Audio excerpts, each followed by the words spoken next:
इशारों पे नाचने वाली गुड़िया के हम कॉम्पिटिटर नहीं है। गुड़िया किसे कह रहे हैं? बहन जी को? बहन जी को कह रहा हूँ। अब गुड़िया बहन जी भाजपा की गुड़िया है? मैं बुढ़िया नहीं कह सकता हूँ, इसलिए गुड़िया कह रहा हूँ कि समझ नीचे की तरफ चली गई है उनको। तो ये 4 बार उत्तर प्रदेश की मुख्यमंत्री रहे हैं और उनको कह रहे हैं उनकी समझ नीचे चली गई है बहन जी को।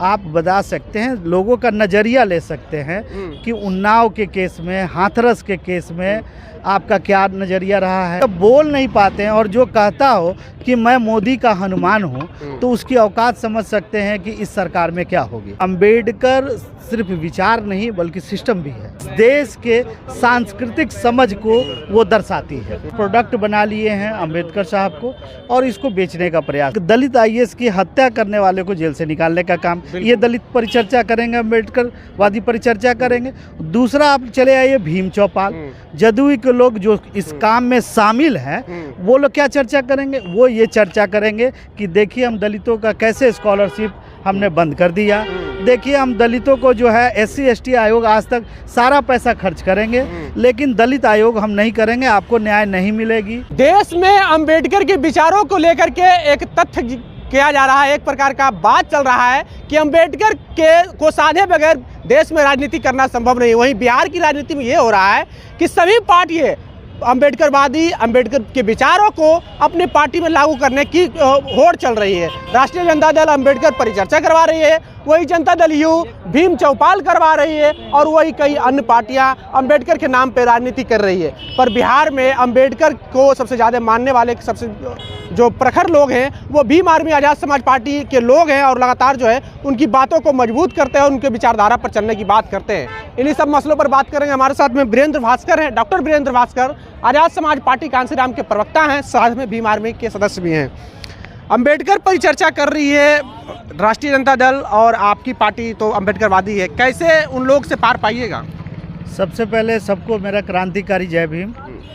और हमारा कोई कंपटीशन नहीं है, पहले तो इस बात को जहन से निकाल दीजिए। हम जब अंबेडकर की बात करते हैं तो बाय डिफ़ॉल्ट हम लोग अंबेडकरवादी हैं। और ये जो लोग भी करा रहे हैं, ये अच्छी बात है कि अंबेडकर के विचारों से ये लोग आज प्रभावित हो गए हैं और इनको लगता है कि अंबेडकर को साधे बगैर इस देश में राजनीति नहीं हो सकती है। मैं ये पुनः आपको ध्यान दिलाना चाहता हूँ कि अंबेडकर सिर्फ विचार नहीं बल्कि सिस्टम भी है। संविधान की जो प्रस्तावना कहती है, बंधुता की कहती है, समानता की बात कहती है, तो वो इसलिए कहती है कि इस देश के सांस्कृतिक समझ को वो दर्शाती है और इस सांस्कृतिक समझ से ही ये देश चल सकता है। अब रही बात की जो परिचर्चा हो रही है, तो मुझे ये लगता है कि ये लोग एक प्रोडक्ट बना लिए हैं अंबेडकर साहब को और इसको बेचने का प्रयास किया जा रहा है। कौन लोग?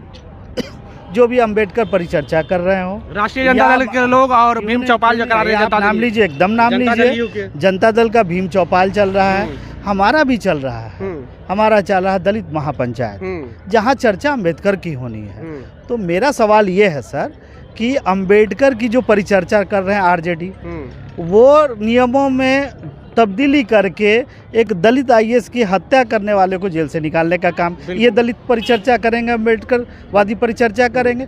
दूसरा आप चले आइए भीम चौपाल, जदयू के लोग जो इस काम में शामिल हैं वो लोग क्या चर्चा करेंगे? वो ये चर्चा करेंगे कि देखिए हम दलितों का कैसे स्कॉलरशिप हमने बंद कर दिया, देखिए हम दलितों को जो है SC ST आयोग आज तक सारा पैसा खर्च करेंगे, लेकिन दलित आयोग हम नहीं करेंगे, आपको न्याय नहीं मिलेगी।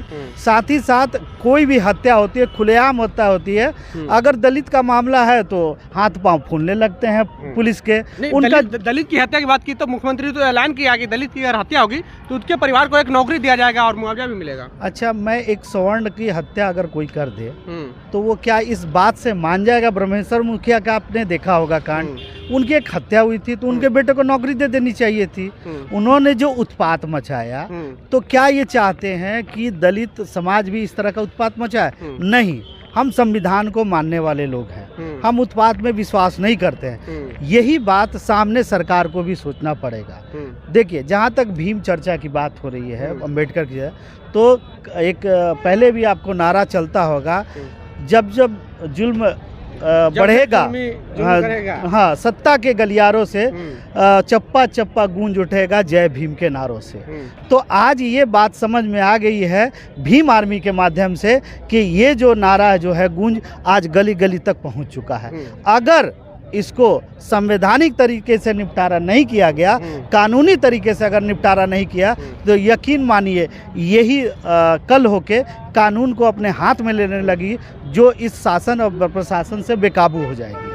पर दिक्कत ये है ना कि आपकी पार्टी अभी छोटी है, बीएसपी सबसे बड़ी पार्टी है, दलितों के दिल में बसती है बीएसपी। उनके पार्टी को प्राथमिकता देगी दलित समाज की, आपकी पार्टी को बात पार्टी की नहीं है। देखिए, भीम आर्मी कभी भी राजनीति के लिए नहीं बनी थी।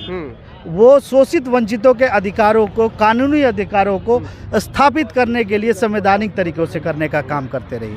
अब जहाँ तक बीएसपी का आपने नाम लिया, आपने एक कंपटीशन कर दिया। हमारा कोई कंपटीशन नहीं है बहन मायावती जी। हम ना भाजपा के साथ सरकार बनाने जा रहे हैं, उनका कोई कंपटीशन नहीं कर रहे हैं। ना ही हम सतीश मिश्रा जैसे लोगों को हम राष्ट्रीय अध्यक्ष बनाने जा रहे हैं, और ना ही हम वैसे चुप रहने वाले लोग हैं जो एक आदिवासी राष्ट्रपति की अवमानना करके संसद की उद्घाटन, प्रधानमंत्री जो संवैधानिक परंपरा परिपाटी के खिलाफ है, तो वैसे इशारों पे नाचने वाली गुड़िया के हम कॉम्पिटिटर नहीं है। गुड़िया किसे कह रहे हैं? बहन जी को? बहन जी को कह रहा हूँ। अब गुड़िया भाजपा गुड़िया है, मैं गुड़िया नहीं कह सकता हूँ, इसलिए गुड़िया कह रहा हूँ, इसलिए कि वो अभी उनकी समझ नीचे की तरफ चली गई है।